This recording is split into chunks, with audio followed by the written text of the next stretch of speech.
அனைவருக்கும் வணக்கம்.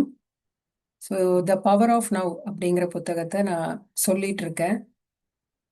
இன்னைக்கு நான் எடுத்துக்கிட்ட தலைப்பு வந்து சாப்டர் 6ல உள்ளுடல் அப்படிங்கிறது. இதுக்கு முன்னாடி நம்ம என்னெல்லாம் பார்த்தோம், என்ன டாபிக்ஸ் எல்லாம் கவர் பண்ணியிருக்கோங்கிறத நான் ஷார்ட்டாக இப்போ சொல்லிடுறேன். நம்பர் ஒன், மைண்டுனா என்ன அப்படிங்கிறத பற்றி பார்த்தோம். ரெண்டாவது இமோஷன்ஸ். மூணாவது வந்து வலி உடல். நாலாவது வந்து ஆர்டினரி அன்கான்ஷியஸ்னஸ், டீப் அன்கான்ஷியஸ்னஸ்ங்கிறது. அஞ்சாவது வந்து பிரசன்ஸ், இருப்பு பத்தி பார்த்தோம். இப்போ ஆறாவது வந்து உள் உடல் அப்படிங்கிறத பத்தி தான். ஸோ இந்த உள் உடல் பத்தி தெரிஞ்சுக்கிறதுக்கு முன்னாடி நம்ம மனம், எமோஷன்ஸ், இந்த டாபிக்ஸை பத்தி கொஞ்சம் சொல்லிடுறேன். மைண்ட் அப்படின்னு எடுத்துக்கிட்டிங்கன்னா அது வந்து எப்போவுமே நிகழ்காலத்துல இருக்காது. எப்போவுமே கடந்த காலத்திலையும் இல்லாட்டி எதிர்காலத்திலையும் தான் இருக்கும். ஸோ அந்த மனம் வந்து நம்ம கட்டுப்பாட்டுக்குள்ள இருக்கணும். மனதுடைய கட்டுப்பாட்டுக்குள்ள நாம இருக்கக்கூடாது. பொதுவா நம்ம எப்படி இருக்கோம்னா, மனதுடைய கட்டுப்பாட்டுக்குள்ள தான் நாம இருந்துட்டே இருக்கோம். இல்லையா? ஸோ அதனால நம்ம கட்டுப்பாட்டுக்குள்ள மனச வச்சிருக்கணும்னா, அதுக்கு நாம வந்து என்ன செய்யணும்னா, நம்ம வந்து அத விட்னஸ் பண்றது. நம்மளுடைய தாட்ஸ விட்னஸ் பண்ணும்போது, மனம் வந்து நம்ம கட்டுப்பாட்டுக்குள்ள வந்துரும். ஸோ மனதுக்குள்ள என்ன மாதிரி எண்ணங்கள் வருதோ, இப்போ நெகட்டிவா வந்துச்சுன்னா, அப்போ உங்க உணர்வு எப்படி இருக்கும்? நெகட்டிவா இருக்கும். ஸோ நம்மளுடைய எண்ணங்கள் பொறுத்து தான் நமக்கு வந்து உணர்வுகளும் இருக்கும். அதுவும் நம்ம தெரிஞ்சுக்கணும். சரிங்களா? ஸோ இப்போ அடுத்தது உணர்வுன்னு வந்துட்டீங்கன்னா, உங்க உணர்வு உங்களுடைய எண்ணங்கள பொறுத்து தான் இருக்கு.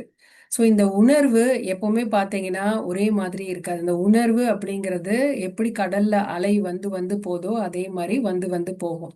ஆனா நீங்க வந்து உங்க உணர்வுகளோட அட்டாச் ஆயி இருக்கக்கூடாது எப்பவுமே. அதனால உங்களுடைய உணர்வுகளையுமே நீங்க வந்து வாட்ச் பண்ணணும் அப்படிங்கிற மாரி சொல்லியிருக்காரு. ஸோ அடுத்தது வந்து வலி உடல். வலி உடல்னு எடுத்துட்டீங்கன்னா, இது 2மே சேர்ந்தது. அதாவது உங்களுடைய மனம், உங்களுடைய உணர்வு இது 2ம் சேர்ந்து தான் இந்த வலி உடல வந்து உருவாக்குதே. ஸோ எப்படி அப்படின்னு கேட்டீங்கன்னா, இப்போ உங்கள மனதுல வந்து ஏதா ஒரு நடந்து முடிஞ்ச ஒரு விஷயத்த நீங்க வந்து பார்க்குறீங்க. அதாவது ஒருத்தவங்க யாராவது உங்கள வந்து ஏதாவது ஹர்ட் பண்ணிட்டாங்க. அந்த நிகழ்வ வந்து நீங்க பார்க்குறீங்கன்னு வச்சுக்கோங்களேன். அத யோசிக்கிறீங்கன்னு வச்சுக்கோங்களேன். அப்ப யோசிக்கும்போது என்ன ஆகும்? மறுபடியும் அந்த சமயத்துல உங்களுக்கு என்ன மாதிரி உணர்வு வந்ததோ, அதே உணர்வு வந்து உங்களுக்கு இப்பவும் வரும். ஸோ அதனால இப்ப இந்த மனம், இந்த உணர்வு இது 2ம் கனெக்ட் ஆகும் பொழுது, உங்களுக்குள்ள ஒரு வலி உடல் அப்படிங்கிறது வந்து உருவாகும். ஸோ அது எப்பெல்லாம் நீங்க வந்து நடந்து முடிஞ்ச விஷயத்த உங்க மனசு வந்து அசை போடுதோ, அப்பெல்லாம் இந்த வலி உடல் வந்து ஆக்டிவ் ஆயிடும். அப்போ உங்களுக்கு வந்து கழுத்துல வலியோ, இல்ல முட்டியில வலியோ, இல்ல இடுப்புல வலியோ, இந்த மாதிரி ஏதாவது ஒரு இடத்துல வந்து வலிகளா அது போய் நம்ம உடம்புல வந்து ஸ்டோர் ஆயிடும். ஸோ இது எப்ப ஆக்டிவேட் ஆகும்னா, நீங்க வந்து ஒரே மாதிரியான சிச்சுவேஷனை நீங்க சந்திக்கும் போதோ, இல்லாட்டி அதை பத்தி யோசிக்கும் பொழுதோ அந்த வலி உடல் அப்படிங்கிறது ஆக்டிவ் ஆயிடும். ஸோ அதனால நீங்க வந்து எப்பவுமே உங்களுடைய எண்ணங்கள், உங்களுடைய உணர்வுகள் எப்படி இருக்குங்கிறத விட்னஸ் பண்ணிக்கிட்டே இருக்கணும் அப்படிங்கிறாரு. அப்பதான் இந்த வலி உடல் அப்படிங்கிறது உருவாகாம இருக்கும். அடுத்தது நம்ம பார்த்தது வந்து ஆர்டினரி அன்கான்ஷியஸ்னஸ், டீப் அன்கான்ஷியஸ்னஸ் அப்படிங்கிறது. ஆர்டினரி அப்படிங்கிறது நம்ம சாதாரணமா நம்ம வாழ்க்கையில பார்த்தீங்கன்னா, அப்பப்போ டென்ஷன் ஆகும், கோபம் வரும், அந்த மாதிரிலாம் இருக்கும் இல்லையா? ஸோ ஒரு பதட்டம் வரும். இது எல்லாமே வந்து ஆர்டினரி அன்கான்ஷியஸ்னஸ்க்குள்ள வருது. இப்போ டீப் அன்கான்ஷியஸ்னஸ் அப்படின்னு எடுத்துக்கிட்டீங்கன்னா, அது வந்து யாராவது வந்து அடிக்ஷன்ல இருப்பாங்க. அதாவது தன்னை சுத்தி இருக்கிறது, சுத்தி என்ன நடக்குது அப்படிங்கிறது கூட தெரியாம, அவங்க அந்த அளவுக்கு தொடர்ந்து கவலையிலேயே இருப்பாங்க, இல்ல தொடர்ந்து கோபத்திலேயே இருப்பாங்க. ஸோ அந்த பாஸ்ட்லயே வந்து அவங்க ஸ்டக் ஆகி நின்னுட்டே இருப்பாங்க. ஃபர்தரா வாழ்க்கையில அடுத்து என்ன பண்ணணுங்கிறத பத்தி அவங்க யோசிக்கவே மாட்டாங்க. யோசிக்கவும் முடியாது அவங்களால. ஸோ அந்த மாதிரி இருக்கிறவங்கலாம் ஏதாவது ஒரு பழக்கத்துக்கு அடிமையாயிருப்பாங்க. இப்போ ட்ரக்ஸுக்கு கூட ரொம்ப அடிமையாயிருப்பாங்க. ஸோ அவங்களுடைய வாழ்க்கையே வந்து ரொம்ப மிசரபிளா மாறிடும். ஸோ அந்த அளவுக்கு மோசமா இருக்கிறவங்க வந்து டீப் அன்கான்ஷியஸ்ல இருக்கிறாங்கன்னு அர்த்தம். ஏதாவது சேலஞ்சஸ் வந்தா இன்னமும் அவங்க வந்து மோசமாயிடுவாங்க. இதுதான் அந்த அன்கான்ஷியஸ்னஸ் பத்தி. பிரசன்ஸ் அப்படிங்கிறது பாத்தீங்கன்னா இருப்பு. நம்ம எல்லாருக்குள்ளேயுமே வந்து அந்த இருப்பு அப்படிங்கிறது இருக்கு. ஸோ அந்த இருப்பை வந்து நம்ம உணர்றது தான் வந்து இந்த என்லைட்மெண்ட் அப்படின்னு சொல்றாங்களே. ஸோ இவர் சொல்றது எப்பவுமே நம்ம வந்து நம்மளுடைய அந்த இருப்போட இணைஞ்சே இருக்கணும், ரூட்டடா இருக்கணும் அப்படின்னு சொல்லியிருக்காரு அந்த சாப்டர்ல. ஸோ அதை தொடர்ந்து பாத்தீங்கன்னா தான் இந்த சாப்டர்லயும் சில கேள்விகள் எல்லாம் வருது. ஸோ இவர் வந்து நம்ம எப்பவுமே அந்த இருப்போட ரூட்டடா இருக்கணும், கனெக்ட் ஆகி இருக்கணும் அப்படின்னு சொல்லிட்டு இருக்கார் இல்லையா? ஸோ அது எப்படி நம்ம வந்து அப்படி கனெக்டடா இருக்க முடியும் அப்படின்ட்டு டோலேவை பார்த்து கேட்குறாங்க. ஸோ அப்படி கேட்கும்போது அவர் என்ன சொல்றாரு அப்படின்னு பார்த்தீங்கன்னா, இப்போ நமக்கு வந்து இந்த பிசிக்கல் பாடி அப்படின்னு ஒன்று இருக்கு. இந்த பிசிக்கல் பாடிக்குள்ள ஆற்றல் சக்தி அப்படின்னு ஒன்று இருக்கு. ஸோ அந்த ஆற்றல் சக்தி தான் வந்து உங்களுக்குள்ள இருக்கக்கூடிய அந்த இருப்பை உணர்வதற்காக வழிவகுக்கும் அப்படின்னு சொல்றாங்க. நீங்க எப்ப வந்து உங்க உடலுக்குள்ள இருக்கக்கூடிய அந்த கண்ணுக்கு தெரியாத ஒரு உடல் இருக்கு இல்லையா, அதுதான் அந்த ஆற்றல் சக்தி. அந்த உடலை நீங்க எப்போ உணர்றீங்களோ அப்போ இந்த இருப்போடவும் கனெக்ட் ஆயிடுவீங்க அப்படிங்கிறாரு. ஸோ இதை அவர் சொன்ன பிறகு நிறைய பேருக்கு இன்னும் சில டவுட் எல்லாம் வருது. இந்த இருப்பு வந்து எப்படி இருக்கும், தண்ணி மாதிரி இருக்குமா அப்படிங்கிற மாதிரி கேட்குறாங்க. ஸோ அதுக்கு அவர் என்ன சொல்றாருன்னா, இப்போ ஒரு மீன் எடுத்துக்கிட்டீங்கன்னு வச்சுக்கோங்களேன். அந்த மீனுக்கு மனுஷனுடைய மூளையை வச்சோம்னா அந்த மீன் என்ன கேட்கும்னா, தண்ணி எப்படி இருக்கும், தண்ணி என்ன கலர்ல இருக்கும், தண்ணி எப்படி நான் உணர்றது, இந்த மாதிரி எல்லாம் கேட்குமா. ஸோ அந்த தண்ணியை பத்தி அதை தெரிஞ்சுக்கிறதுக்கு ரொம்ப முயற்சி பண்ணுமா. ஆனா அந்த தண்ணிக்குள்ளதான் அந்த மீன் இருக்கு. ஸோ அதே மாதிரி தான் நாம வந்து நமக்குள்ள அந்த இருப்புங்கிறது எப்பவுமே நமக்குள்ள இருந்துட்டே தான் இருக்கு. ஆனா அதை வந்து நம்மளால உணர முடியல. அதை பத்தி நம்ம என்ன பண்றோம், மனதை வச்சுக்கிட்டு நம்ம மைண்ட் மூலியமா ஓகே இருப்புனா என்ன, அது எப்படி இருக்கும் அப்படிங்கிற மாதிரி மனதை வச்சுக்கிட்டு நம்ம வந்து தெரிஞ்சுக்க விருப்பப்படுறோம். சோ இதுல அவர் என்ன சொல்றாருன்னா, நம்ம மனதை வச்சு அப்படி நம்ம தெரிஞ்சுக்க விருப்பப்படும் பொழுது இந்த மனம் என்ன பண்ணுனா, அது வந்து ஒரு சப்ஜெக்ட் மாதிரி அதுக்கு ஒரு பேர் கொடுத்து அது இப்படி இருக்கும், அது அது வந்து ரொம்ப கஷ்டமான விஷயம் அப்படிங்கிற மாதிரி அதை உருவாக்கி தனக்குள்ள வச்சுக்கும் அப்படிங்கிறாங்க. ஸோ மனது மூலியமா இருப்ப நம்ம முயற்சி செஞ்சோம்னா, மனது மூலியமா இருப்பு என்னன்னு தெரிஞ்சுக்க முயற்சி செஞ்சோம்னா அதை நம்ம தெரிஞ்சுக்க முடியாது அப்படின்னு சொல்றாரு. ஸோ ஏன்னா இருப்பு அப்படிங்கிறது பார்த்தீங்கன்னா அதுக்கு பெயர் இல்லை, உருவமற்றது. அது வந்து இன்ஃபினைட் அப்படின்னு சொல்லுவாங்க. நம்மளாம் யாருன்னா இன்ஃபினைட் பீயிங்னு சொல்லுவாங்க இல்லையா? ஸோ அதுக்குன்ட்டு வந்து ஒரு, அதாவது அதுக்கு எல்லையே இல்லாத ஒன்று, அது ஒரு பெரிய சாம்ராஜ்யம்னே சொல்லலாம். எது தொடக்கம் எது முடிவு அப்படிங்கிறதே இல்லை, பிறப்பு இறப்பு அற்றது அப்படிங்கிற மாதிரி ஒரு விஷயம்தான் இந்த இருப்பு அப்படிங்கிறது. ஸோ அதை வந்து நம்மனால உணர மட்டும்தான் முடியும் அப்படிங்கிற மாதிரி சொல்றாரு. ஸோ அதை உணர்றது ஏன் நம்ம வந்து இருப்பை உணரணும் அப்படின்னு பார்த்தீங்கன்னா, அப்பதான் நம்ம ஃப்ரீ ஆகும் அப்படின்னு சொல்றாரு. அப்படியே அப்போ நம்ம ஃப்ரீ ஆகும்னா எதுல இருந்து ஃப்ரீ ஆகும் அப்படின்ற மாதிரி கேட்குறாங்க. நீங்க வந்து அந்த மாயையில இருந்து ஃப்ரீ ஆவீங்க அப்படின்னு சொல்றாரு. சோ மாயைனா நீங்க என்ன சொல்ல வரீங்க அப்படின்னு கேக்குறாங்க. சோ மாயை அப்படிங்கிறது என்ன, வேற ஒண்ணும் இல்ல, நம்மளுடைய கோபம், நம்மளுடைய கவலை, இது எல்லாம் தான் மாயை. சோ இந்த புத்தர் வந்து இதை எப்படி சொல்லியிருக்காருன்னா கோர் எரர்னே சொல்லியிருக்காரு. அதாவது நமக்குள்ள இருக்கக்கூடிய அந்த துக்கம் சொல்றோம்ல, அந்த கிரீஃப் எல்லாம் உள்ள எக்கச்சக்கமா இருக்கும், கர்ஜ் இருக்கும். சோ இது எல்லாமே வந்து மாயை லிஸ்ட்ல தான் வருது.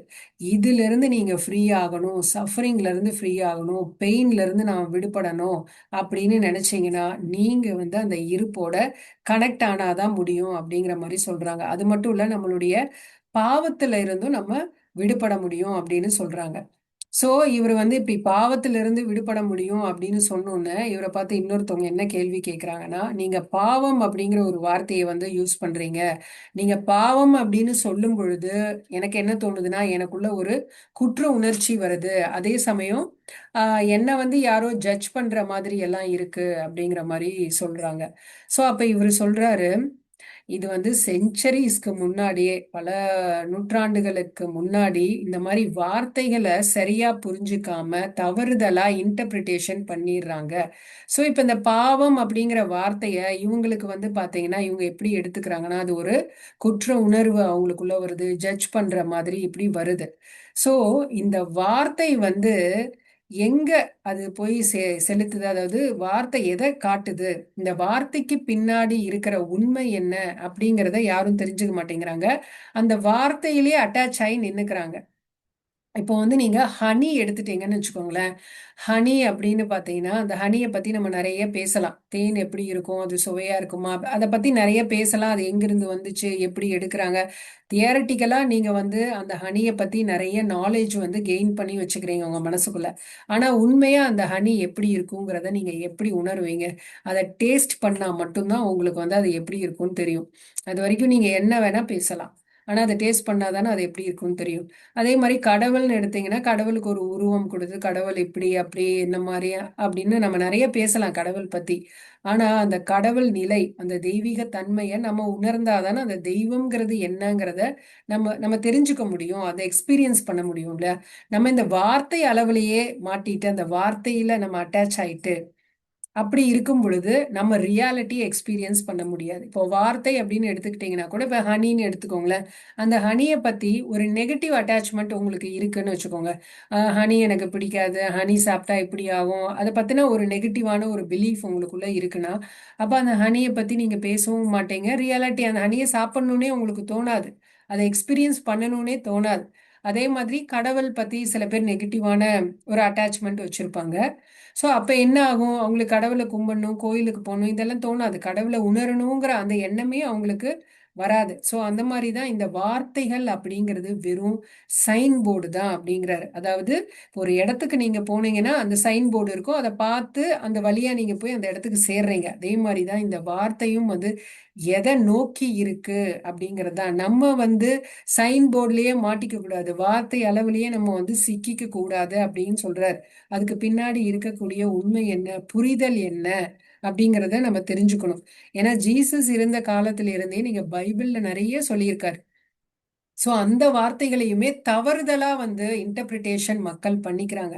அதெல்லாம் வந்து அந்த எழுத்துக்கள் அளவுலயே அவங்க நின்றுறாங்க, சொற்கள் அளவுலயே நின்றுறாங்களே தவிர்த்து அதுக்கான உண்மையான புரிதல் என்ன அப்படிங்கிறது வந்து மனுஷங்க அதை பிராக்டிஸ் பண்றது இல்லை. அதை வந்து செஞ்சு பார்க்காம விட்டுறாங்க, ரியாலிட்டி என்னங்கிறத தெரிஞ்சுக்காமையே விட்டுறாங்க அப்படின்னு சொல்றாரு. ஸோ இன்னொருத்தவங்க கேட்குறாங்க, நீங்க வந்து இந்த மாதிரி பாவத்தை பத்தி சொல்றீங்க, ஆனா அந்த சின் அப்படின்னு சொல்லும் பொழுது நான் ஏதோ எனக்குள்ள ஏதோ தவறு இருக்கிற மாதிரி ஒரு உணர்தலை கொடுக்குது அப்படின்னு சொல்றாங்க. ஸோ அதுக்கு இவர் சொல்றாரு, கண்டிப்பா உங்களுக்குள்ள வந்து ஏதோ ஒண்ணு சரியில்லை, நீங்க தவறுதலா தான் இருக்கீங்க அப்படிங்கிற மாதிரி சொல்றாரு. ஸோ அப்போ அப்போ எப்படி அதை அப்படி சொல்ல முடியும் அப்படின்னு கேட்கும்போது அவர் சொல்றாரு, இப்போ நிறைய இப்போ பாத்தீங்கன்னா வார் அப்பெல்லாம் மனுஷங்க மனுஷங்களையே கொன்னுடுறாங்க.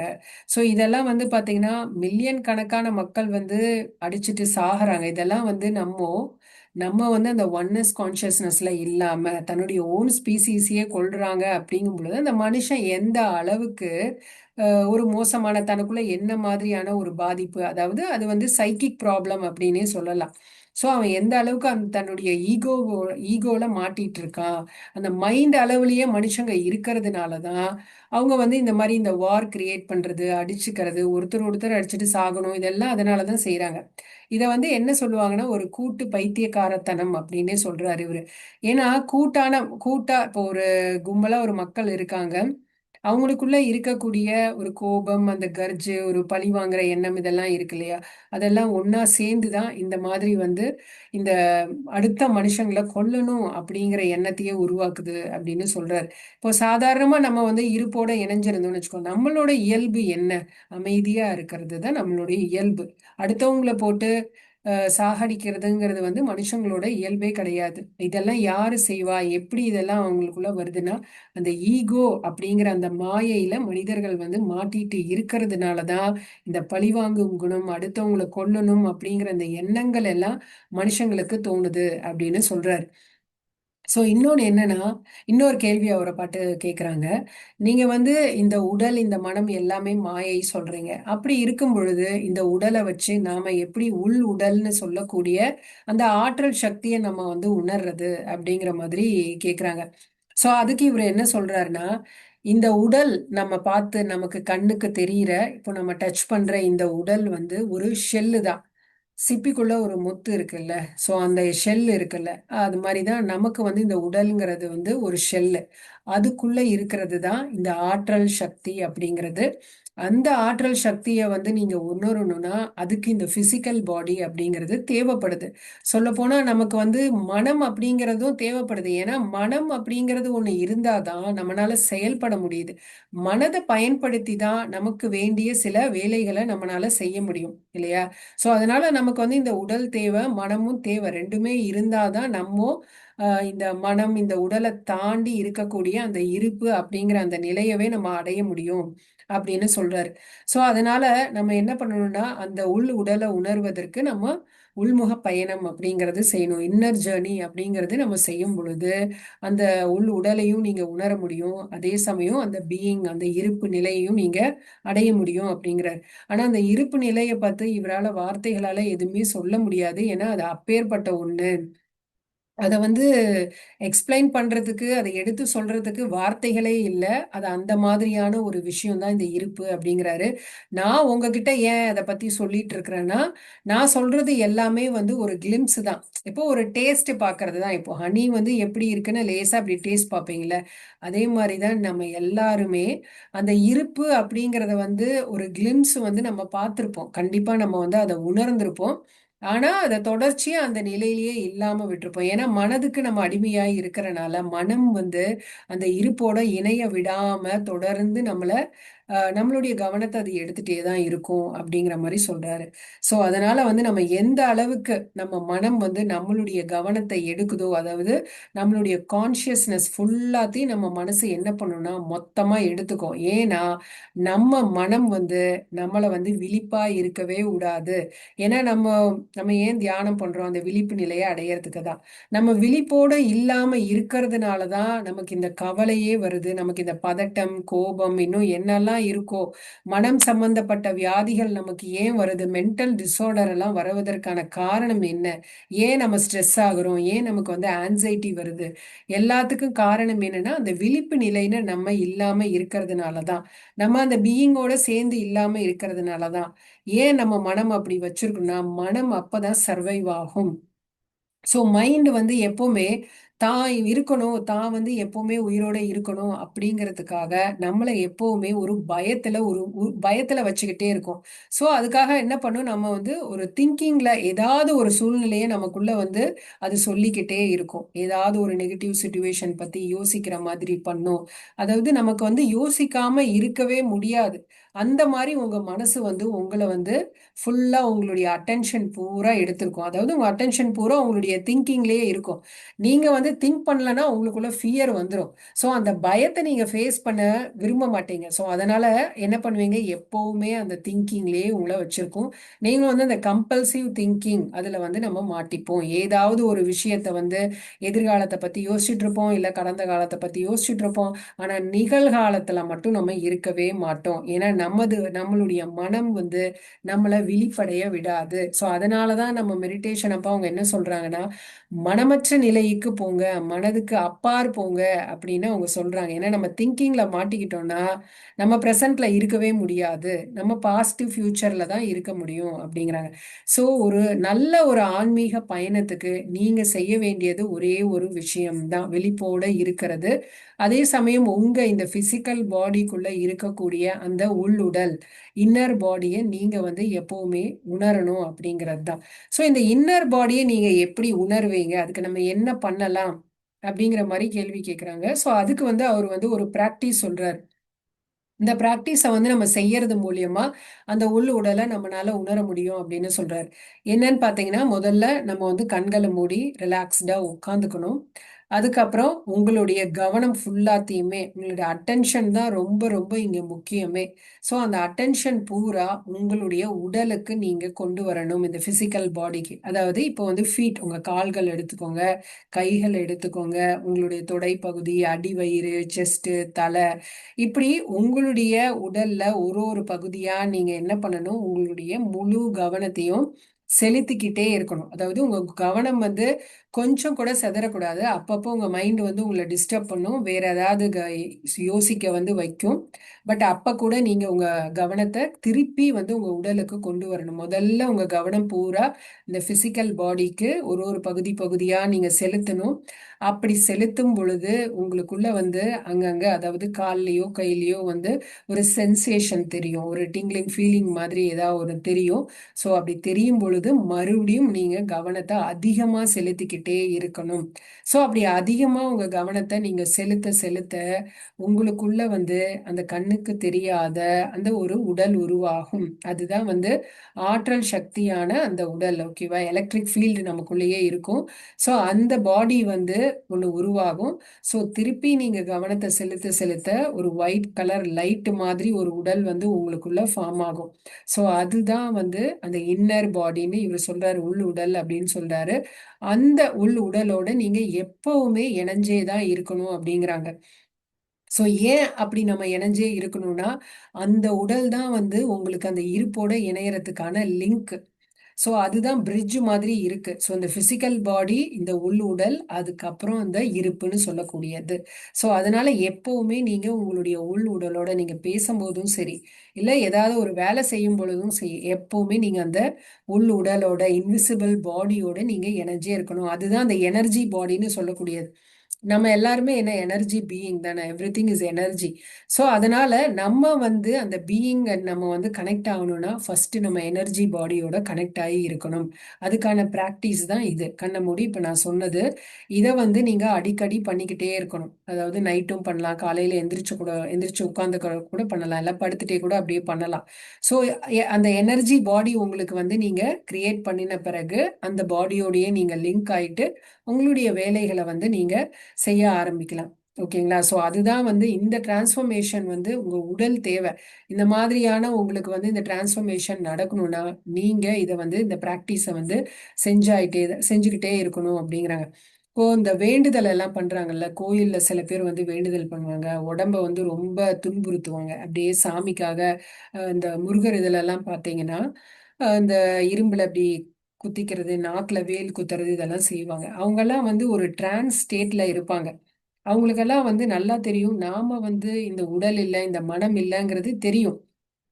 ஸோ மனுஷனுக்கு எப்போ வந்து நாம இந்த உடல் இல்லை, இந்த மனசும் நாம இல்லை அப்படின்னு தெரிய வந்துச்சோ, சில மனிதர்கள் என்ன பண்ண ஆரம்பிச்சிட்டாங்கன்னா மனதை வந்து டினை பண்ண ஆரம்பிச்சிட்டாங்க. அதாவது மனதை பத்தி சுத்தமா அதாவது மனம் இல்லை, உடலை பத்தி அவங்க வந்து சுத்தமா கேர் எடுக்காம விட்டுட்டாங்க. அதாவது உடலுக்கு தேவையானது செய்யறதோ, இல்ல உடலை வந்து நல்லா பாதுகாப்பா வச்சுக்கணுமோ, இல்ல அதெல்லாம் அப்படியே விட்டாங்க. ஏன்னா நாம தான் இந்த உடல் இல்லைல்ல, அப்புறம் எதுக்கு நம்ம போய் உடலை வந்து ரொம்ப ரொம்ப பாத்துக்கணும் அப்படிங்கிற மாதிரி அப்படி ஒரு இக்னோரன்ஸ் வந்து அவங்க மனதுக்குள்ள வந்துருச்சு. அதனால உடல்ல நோய் வந்தா கூட அதை சரிப்படுத்தணுங்கிறத அந்த கவனத்தையுமே விட்டுறாங்க. ஸோ அதனால ரொம்ப சிக்காயும் இருக்கிறாங்க. ஸோ இந்த மாதிரி விஷயத்துல நம்ம மாட்டவே கூடாது. சில ரிலிஜியன்ஸ் வந்து இந்த மாதிரி விஷயங்களை செய்து, அதாவது உடலை பத்தி சுத்தமா கவனிக்கிறது. ஏன்னா நம்ம இந்த உடல் இல்லை அப்படிங்கிறதுனால உடலை வந்து அதிகமா வருத்திக்கிட்டா, உடலுக்கு நிறைய சேதம் பண்ணுனா, இதெல்லாம் மாதிரி நம்ம இப்படி உடலை வந்து சாக்ரிஃபைஸ் பண்ணுனா நாம வந்து அதாவது அந்த தெய்வீக நிலைக்கு அடைய முடியும் அப்படிங்கிற மாதிரி ஒரு பிலீஃப் எல்லாம் அவங்களுக்குள்ள இருக்கு. இன்னமும் சில சில இடங்கள்ல இதெல்லாம் நடந்துட்டு இருக்கு. அதை வந்து நம்ம செய்யக்கூடாது. ஏன்னா உடல் அப்படிங்கிறது வந்து அழியக்கூடியது தான். உடலுக்கு வந்து வயசாகும், நோய் வரும், இந்த ஓல்டேஜ், இது எல்லாமே உடலுக்கு இருக்கு. ஆனா நமக்குள்ள இருக்கக்கூடிய அந்த எனர்ஜி பாடி, அந்த இருப்புங்கிறதுக்கு வந்து ஒண்ணுமே கிடையாது. இந்த அதாவது இந்த மாற்றங்கள் எல்லாமே வந்து இந்த உடலுக்கு மட்டுமே தவிர்த்து அந்த நமக்குள்ள இருக்கக்கூடிய அந்த உள் உடலுக்கு கிடையவே கிடையாது. இதை வந்து நம்ம புரிஞ்சுக்கணும். நம்மளுடைய அட்டென்ஷன் மட்டும்தான் நம்ம எப்பவுமே உள் உடல்ல செலுத்திட்டே இருக்கணும். அதே மாதிரி அந்த எனர்ஜி, நம்ம எல்லாரும் எனர்ஜி பீயிங்கிறனால அந்த எனர்ஜி பீயிங்கை நீங்க உணரணும்னா முதல்ல இந்த பிசிக்கல் பாடியை வந்து நல்ல விதமா பார்த்துக்கணும். எப்பவுமே வந்து இப்போ நம்ம பாடியை வெக்கேட் பண்ணி போகணும் அப்படின்லாம் சில பேர் சாகிறது ஏன், உடம்பு வந்து ஏன் நம்ம ஆத்மா நம்ம உடலை விட்டு போகுது? ஏன்னா நம்ம உடல் வந்து செயல் இழந்துருது, அவ்வளவுதான். ஹார்ட் நின்றுச்சு, இந்த உடல் வந்து ஃபெயிலியர் ஆயிடுச்சு அப்படிங்கும் பொழுது அப்பதான் அந்த சோல் வந்து பாடியை விட்டு போகுது. ஸோ நம்ம வந்து அந்த எனர்ஜி பீயிங்கை உணரணும். எனர்ஜி பாடி வந்து நமக்கு தேவை. நம்ம வந்து அந்த இருப்பு நிலையோட கனெக்ட் ஆகணும்னா இந்த பிசிக்கல் பாடிங்கிறது வந்து ரொம்ப ரொம்ப முக்கியம். அதனால அதை வந்து நல்லா பாத்துக்கணும் அப்படின்னு சொல்றாரு. இன்னொன்று வந்து எப்பவுமே நம்ம அந்த இந்த உள்ளுடலோட வந்து இணைஞ்சே இருக்கணும். ஸோ அப்படி இணைஞ்சு இருக்கும் பொழுதுதான் உங்களை சுத்தி இருக்கிற நெகட்டிவிட்டி உங்களை வந்து பாதிக்காம இருக்கும் அப்படிங்கிறாங்க. ஸோ நம்மளை சுத்தி நிறைய நெகட்டிவான மனிதர்கள் இருப்பாங்க, நெகட்டிவான சூழல்கள் கூட இருக்கும். ஸோ இதெல்லாம் உங்களை வந்து பாதிக்காம இருக்கணும் அப்படின்னு நீங்க நினைச்சீங்கன்னா இந்த உள்ளுடலோட நீங்க எப்பவுமே இணைஞ்சே இருக்கணும் அப்படிங்கிறாங்க. இன்னொன்னு சொல்றது வந்து இந்த உள் உடலுக்குள்ள நீங்க வந்து கனெக்ட் ஆகிறதுக்கு முன்னாடி முதல்ல நீங்க வந்து ஃபர்கிவ் பண்ணணும் அப்படிங்கிற மாதிரி சொல்றாரு. ஸோ இதை அவர் சொல்லும் பொழுது ஒரு ஒரு லேடி அவங்க இவருக்கு டோலே கிட்ட கேட்கிறார், நீங்க வந்து அந்த உள் உடலை உணர சொல்றீங்க, நானும் அந்த மாதிரி வந்து பிராக்டிஸ் பண்ணும் பொழுது எனக்கு வந்து ஒரு விதமான ஒரு எனக்கே சொல்ல தெரியாத ஏதோ ஒரு ஃபீலிங் எனக்குள்ள வருது. அதே சமயம் எனக்கு வந்து நாசியா இருக்கு, வாமிட்டிங் சென்சேஷன்ஸ் எல்லாம் இருக்கு அப்படிங்கிற மாதிரி சொல்றாங்க. அதுக்கு இவர் என்ன பதில் சொல்றாரு அப்படின்னு பாத்தீங்கன்னா, நமக்குள்ள வந்து பலவிதமான உணர்வுகள் இருக்கும். ஒரு சில உணர்வுகள் வந்து நமக்கு தெரியும். இப்ப கோபம்னா உங்களுக்கு எப்படி இருக்கும்னு தெரியும், பயம் எப்படி இருக்கும்னு தெரியும், பதட்டம் எப்படி இருக்கணும்னு தெரியும். ஆனா நமக்கே தெரியாம சில இமோஷன்ஸ் நமக்குள்ள இருக்கும். அதாவது ஒரு ஹெவினஸ் இருக்கிறது, ஒரு மாதிரி ஒரு டிஸ்கம்ஃபர்ட், அன்ஈஸியா இருக்கிறது, இந்த மாதிரி உணர்வுகள். அதாவது சில உணர்வுகளுக்கு அது என்னன்னு கூட நமக்கு பேர் சொல்ல தெரியாது. அந்த மாதிரியான ஒரு உணர்வுகள் வந்து நமக்கே தெரியாம நமக்குள்ள இருக்கும். சோ அது என்ன பண்ணும்னா, நீங்க வந்து உங்களுடைய கவனத்தை இந்த உள் உடல் மீது வைக்கும் பொழுது அது என்ன பண்ணும், அது தடுக்கும். உங்க கவனத்தை வந்து தடுக்கும். அதாவது நீங்க வந்து உங்களுடைய அந்த இருப்பு நிலைக்கு போயிடக்கூடாதுங்கிறதுக்காக இந்த உணர்வுகள் எல்லாம் அப்படியே சர்ஃபேஸ் ஆகும். உங்களுக்குள்ள இவ்வளவு வருஷமா இருந்திருக்கும். நீங்க இந்த இந்த செயலில் ஈடுபடும் பொழுது, இந்த பிராக்டிஸ்ல ஈடுபடும் போது எல்லாமே சர்ஃபேஸ்க்கு வந்து அது தடுக்க ஆரம்பிக்கும். ஸோ இந்த மாதிரியான உணர்வுகள் வந்து என்னன்னு இவர் சொல்றாருன்னா, பாரசைட் அப்படின்னு சொல்றார். அது வந்து உங்களுக்கே தெரியாம உங்களுக்குள்ளேயே இருந்து அது நல்லா தன்னை வந்து ஸ்ட்ரென்தன் பண்ணிக்கிட்டு கடைசியில உங்களுடைய உடல்ல வந்து பெரிய டிசீஸ் கொண்டு வந்துடும். பயங்கரமான ஒரு பிசிக்கல் டிசீஸ் கொண்டு வந்து உங்க லைஃபையே ரொம்ப மிசரபிளா மாத்திரும் அப்படிங்கிறது தான். ஸோ அதனாலதான் வந்து ஸ்டார்டிங்ல இருந்தே டோலே என்ன சொல்றாருன்னா, உங்களுடைய உணர்வுகளை நீங்க நல்லா கவனிங்க, எண்ணங்களை கவனிங்க அப்படிங்கிறத அவரு சொல்லிட்டே இருக்காரு. ஏன்னா இந்த உணர்வுகள் அப்படிங்கிறது வந்து சாதாரண இது கிடையாது. ஒரு இப்ப சொன்ன மாதிரி அது ஒரு சில உணர்வுகள் வந்து நமக்கு அது என்ன உணர்வுனே தெரியாது. சமயத்துல நம்ம சொல்லுவோம்ல, எனக்கு ஏதோ ஒரு மாதிரியா இருக்கு, என்னன்னே எனக்கு சொல்ல தெரியல அப்படிங்கிற மாதிரி சொல்லுவோம் இல்லையா? ஸோ சில உணர்வுகள் வந்து ரொம்ப ரொம்ப மோசமானது. அதை வந்து நம்ம இந்த மாதிரி நம்மளுடைய உள் உடலோட இணைஞ்சு அதை எடுத்து ரிலீஸ் பண்றது தான் நல்லது அப்படிங்கிற மாதிரி சொல்றாங்க. ஸோ எப்பவுமே நீங்க வந்து ஒரு விஷயத்த கவனிக்கணும். உங்க மனசு வந்து இந்த மாதிரி உணர்வுகளை எப்படி வந்து ஹோல்டு பண்ணிட்டு இருக்கு. அதாவது உங்களுக்குள்ள ஒரு செல்ஃப் பிட்டி இருக்கலாம், இல்லாட்டி பிளேம் பண்றது. உங்களுக்கே தெரியாது, நீங்க சும்மா பிளேம் பண்ணி பேசிக்கிட்டே இருப்பீங்க. இதெல்லாம் வந்து உங்களுடைய மனம் வந்து உங்க கவனத்தை எடுத்துக்கிறதுக்காக இப்படி எல்லாம் செய்ய வைக்கிது. ஸோ நீங்க வந்து சும்மா ஒரு கம்ப்ளைண்ட் பண்றது, பிளேம் பண்றது, உங்களையே நீங்க வந்து குறை சொல்றது, இதெல்லாம் நீங்க பண்ணிட்டே இருக்கிறீங்கன்னா, இதுக்கெல்லாம் காரணம் வந்து உங்களுடைய மனம் வந்து உங்களுக்கே தெரியாம ஒரு எதிர்மறையான உணர்வை வந்து உங்களுக்குள்ள ஃபீட் பண்ணிட்டே இருக்கு அப்படிங்கிறது தான். ஸோ அதை வந்து நீங்க வந்து கண்டுபிடிக்கணும். ஸோ இது எங்கிருந்து வருது, எதனால எனக்கு இந்த மாதிரி எல்லாம் உள்ளுக்குள்ள இருக்கு அப்படிங்கிறத நீங்க பார்க்கணும். இன்னொன்னு, நான் முன்னாடியே சொன்ன மாதிரி இந்த மனம் வந்து சர்வைவ் ஆகிறதுக்காக தான் இதெல்லாம் செய்யுது அப்படிங்கிறது. அதே மாதிரி நீங்க ஏன் இந்த உணர்வுகள் எல்லாம் உங்களுக்குள்ள இருக்குன்னா, உங்களுக்குள்ள வந்து அந்த மன்னிக்கிற குணம் இல்லாதனால, ஃபர்கிவ் பண்ணாம இருக்கிறீங்க. நான் ஃபர்கிவ்னஸ் இருக்கிறதுனால தான் இந்த எதிர்மறையான உணர்வுகள் நமக்குள்ள இருந்துட்டே இருக்கு. அதான் இவர் வந்து என்ன சொல்றாருன்னா, அந்த பாடிக்குள்ள என்டர் ஆகிறதுக்கு முன்னாடி, அதாவது அந்த உள் உடலுக்குள்ள நீங்க என்டர் ஆகிறதுக்கு முன்னாடி முதல்ல மன்னிக்கணும் அப்படிங்கிறது. அதாவது மன்னிக்கிறது அப்படிங்கிறது என்னன்னா, அக்செப்டன்ஸ். பாஸ்ட், ப்ரெசண்ட், ஃபியூச்சர் இது எல்லாத்தையும் நீங்க வந்து அக்செப்ட் பண்ணிக்கிறது. உங்களுக்குள்ள ஒரு அன்ஈசினஸ் இல்லாட்டி உங்களுக்கு தெரியாத ஒரு உணர்வு உங்களுக்குள்ள இருக்கு அப்படிங்கும்போது நீங்க மன்னிக்கல. என்னன்னா உங்க மைண்ட் வந்து ஏதோ ஒரு விஷயத்த அக்செப்ட் பண்ணிக்க மாட்டேங்குது. அது வந்து ஒரு பர்சனா கூட இருக்கலாம், இல்ல நீங்க கரண்ட் சுச்சுவேஷன்ல இருக்கிறீங்களே அந்த சுச்சுவேஷனை கூட உங்க மைண்ட் வந்து அக்செப்ட் பண்ணிக்காம இருக்குமே. ஸோ அதனால தான் உங்களுக்குள்ள வந்து அந்த உங்களுக்கே தெரியாத சில எதிர்மறையான உணர்வுகள் உங்களுக்குள்ள இருக்குங்கிறத நீங்க புரிஞ்சுக்கணும். ஸோ ஃபர்ஸ்ட் வந்து நம்ம என்ன பண்ணணும்னா, ஃபர்கிவ் பண்ணணும் அப்படிங்கிறது தான். இன்னொன்று அக்செப்டன்ஸ். ஸோ நம்ம இந்த ஃபர்கிவ்னஸ் ப்ரேயர் வந்து பண்றோம், எதுக்கு பண்றோம்னா, நமக்குள்ள இருக்கக்கூடிய அந்த எமோஷன்ஸ் எல்லாத்தையுமே நியூட்ரலைஸ் பண்றதுக்காக தான். ஸோ அந்த எமோஷன்ஸ் எல்லாம் நியூட்ரலைஸ் ஆயிடுச்சுனாவே உங்களுக்கு அந்த ஃபர்கிவ்னஸ் அப்படிங்கிறது வரும். இந்த மனம் என்ன பண்ணணும்னா, ஒரு ஒரு சூழ்நிலையுமே எதிர்த்துட்டே தான் இருக்கும். அதுதான் மைண்டுடைய நேச்சரே. மைண்டுடைய நேச்சர் என்னன்னா, எதையுமே அக்செப்ட் பண்ணிக்காது, எல்லாத்தையுமே எதிர்க்கும். எந்த சுச்சுவேஷன் இருந்தாலும் சரி, ஒரு புதுசா ஒரு மனுஷங்களை பாக்குறீங்களா, உடனே உங்க மைண்ட் வந்து ஜட்ஜ் பண்ணும். இந்த மனுஷங்க இப்படியா இருக்குமோ அப்படியே, உடனே கம்பேர் பண்ணிக்கும். ஒன்னு ஜட்ஜ் பண்ணும் ஃபர்ஸ்ட், இன்னொன்னு உங்களை வந்து அவங்களோட வந்து கம்பேர் பண்ணும். இது எல்லாம் வந்து மைண்டுடைய இயல்பு. ஸோ இது எப்போ வந்து உங்களுடைய மைண்ட் இந்த மாதிரி எல்லாம் பண்ணுதோ அப்பவே நீங்க புரிஞ்சுக்கணும் உங்களுக்குள்ள ஒரு எதிர்மறையான உணர்வு இருக்கு அப்படிங்கிறது. அதே சமயம் உங்களுக்குள்ள வந்து ஒரு ரெசிஸ்டன்ஸ் இருக்கு, அதாவது எதிர்க்கிறது. அந்த என்னவா இருந்தாலும் சரி, இந்த சூழ்நிலையை எதிர்த்து தொடர்ச்சியா நீங்க வந்து ஒரு சுச்சுவேஷனை ரெசிஸ்ட் பண்ணிட்டே இருக்க இருக்க உங்களுக்குள்ள எதிர்மறையான உணர்வும் இருக்கும். உங்களால வந்து மன்னிக்கவும் முடியாது, அந்த ரெசிஸ்டன்ஸ் உள்ளுக்குள்ள இருக்கிற வரைக்கும் உங்களால மன்னிக்கவே முடியாது. அதனால வந்து நமக்கு இந்த ஃபர்கிவ்னஸ் இருக்கணும், அக்செப்டன்ஸ் இருக்கணும். அப்பதான் நீங்க வந்து அந்த உள்ளுடலோட இணைய முடியும் அப்படிங்கிறதையும் இவர் வந்து சொல்றார். இன்னொன்னு, இந்த உள் உடலோட நம்ம இணைஞ்சு இருக்கிறதுனால, அந்த எனர்ஜி பாடியோட நம்ம கனெக்ட் ஆகுறதுனால என்ன ஆகுனா, நமக்கு வந்து வயசாகிறது வந்து ரொம்ப கம்மி ஆயிடுமா, அதாவது ஸ்லோ ஆயிடுமா, ஏஜிங் ப்ராசஸ் வந்து ரொம்ப ரொம்ப ரொம்ப ஸ்லோ ஆயிடுமா. ஏன்னா இந்த உள் உடலுக்கு வந்து வயசே ஆகாது. நீங்க 80 வயசு ஆனாலும் சரி, இந்த உள் உடல் வந்து ஒரே மாதிரியா தான் இருக்கும். இப்ப எப்படி வந்து இப்ப எந்த ஏஜ்ல உங்களுக்கு இந்த உள் உடல் நீங்க உணர்றீங்களோ, இன்னும் நீங்க வந்து 90 இயர்ஸ் ஆனா கூட அதே மாதிரி தான் இந்த உள் உடல் இருக்கும். ஏன்னா அது வந்து எனர்ஜி. ஆனா உங்களுடைய இந்த பிசிக்கல் பாடி வந்து வயசாயிட்டு தான் போயிட்டே இருக்கும். பட் நீங்க எப்பவுமே இந்த எனர்ஜி பாடியோட கனெக்ட் ஆயிட்டே இருக்கும் பொழுது உங்களுக்குள்ள வந்து உங்களுடைய யூத் வந்து நீங்க வந்து ரொம்ப ரொம்ப யூத்ஃபுல்லா இருப்பீங்க. அதாவது நீங்க இத இப்படி கனெக்டடாவே இருந்துட்டு இருந்தீங்கன்னா, உங்களுக்கு 60 வயசு ஆனா கூட நீங்க வந்து ஒரு 30 வயசு மாதிரி தான் தெரியுவீங்க. ஏன்னா அந்த அளவுக்கு வந்து உங்க ஃபேஸ்ல வந்து அவ்வளோ ஒரு க்ளோ இருக்குமா.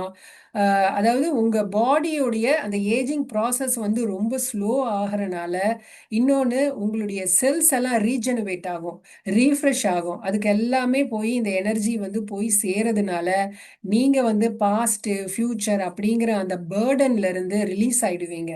ஏன்னா இந்த எனர்ஜியோட நீங்க கனெக்ட் ஆகி இருக்கிறதுனால உங்களுக்குள்ள இருக்கக்கூடிய உங்களுடைய மனதுல நீங்க பல வருஷமா சுமந்துட்டு இருக்க பேர்டன் எல்லாம் ரிலீஸ் ஆகுது. ஸோ உங்க செல்ஸ் எல்லாமே புதுப்பிக்கப்படுது. அதனால என்ன ஆயிடும், இந்த பிசிக்கல் பாடியுமே நல்லா ஆயிடும் அப்படிங்கிறாங்க. ஸோ அதனால நம்ம உடலோட எப்பவுமே இணைஞ்சிருக்கணும். நம்ம வந்து நம்மளுடைய பியூட்டிக்காக காஸ்மெட்டிக்ஸ் எல்லாம் போட்டு நம்மளை அழகுபடுத்திக்கவே தேவையில்ல. ஸோ இந்த மாதிரி நம்ம செஞ்சுக்கலாம் அப்படிங்கிற மாதிரி சொல்றாரு. இன்னொன்று இன்னொன்று ப்ளஸ் என்னன்னா, இப்படி நம்ம உள்ளுடலோட உடலோட இணைஞ்சிருக்கிறதுனால நம்மளுடைய இம்யூன் சிஸ்டமும் வந்து சரியாகும் அப்படிங்கிறாரு. நம்ம இம்யூன் சிஸ்டம் வந்து நல்லா ஸ்ட்ரென்த் ஆகும் அப்படிங்கிறாங்க.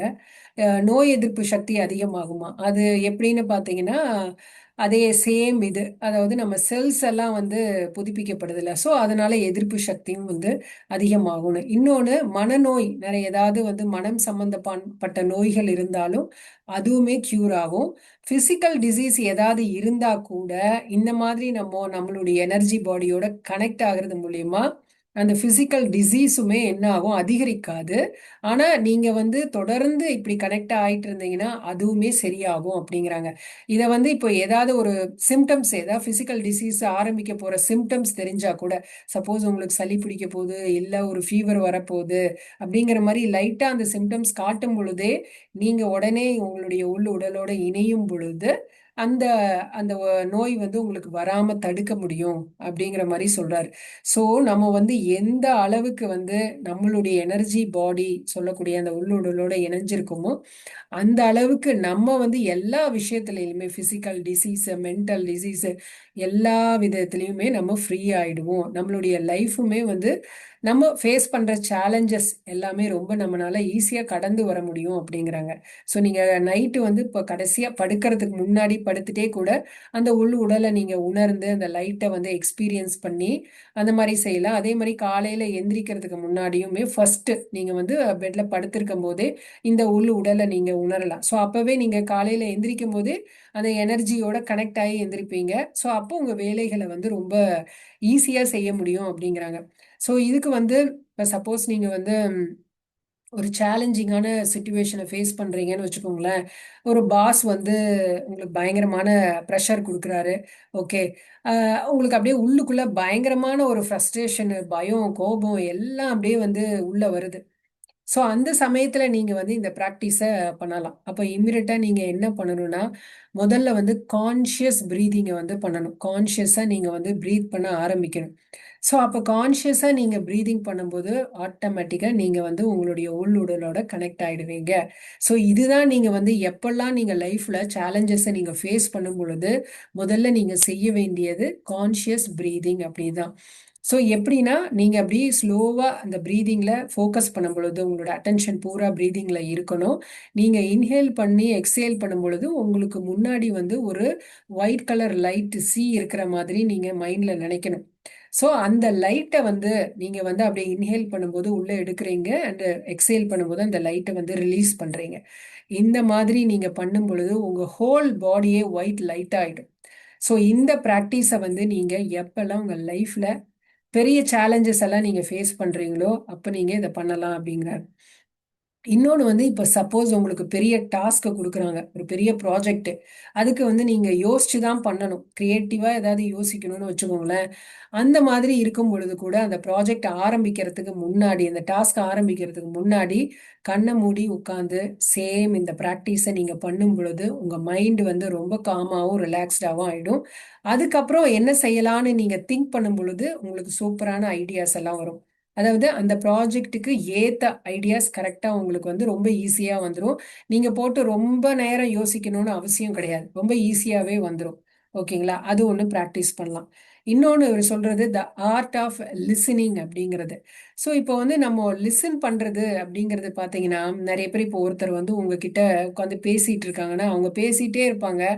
ஆனால் நீங்கள் வந்து முழுசாக அவங்க பேசுகிறத கவனிச்சிருக்கீங்களான்னு பார்த்தீங்கன்னா இருக்காது. ஏன்னா அவங்க பேசும் பொழுது உங்களுடைய மனசு வந்து உங்களை திங்கிங்ல வச்சிருக்கோம், உங்க கவனத்தை தான் உங்க மனசை எடுத்துக்கும் இல்லையா? ஸோ நீங்க வந்து ஏதாவது ஒரு விஷயத்த திங்க் பண்ணிட்டே இருக்கும் பொழுது அவங்க பேசுறத வந்து நீங்க உள்வாங்கியிருக்கவே மாட்டீங்க. ஏதோ ஒரு பாதி ஒரு 40% 50% வந்து உள்வாங்கியிருப்பீங்க, மிச்சதெல்லாம் வந்து இருக்காது. ஏன்னா உங்களுடைய கவனம் வந்து பாதி உங்களுடைய திங்கிங்லயும் போயிருக்கும். ஸோ இந்த திங்கிங்கிறதே அதாவது இந்த லிசனிங் அப்படிங்கிறதே வந்து ஒரு ஆர்ட் அப்படிங்கிறார். So the art of listening அப்படின்னு சொல்றது என்னன்னா, யாராவது பேசினாங்கன்னா நம்ம எப்படி லிசன் பண்ணணும்னு ஒன்று இருக்கு.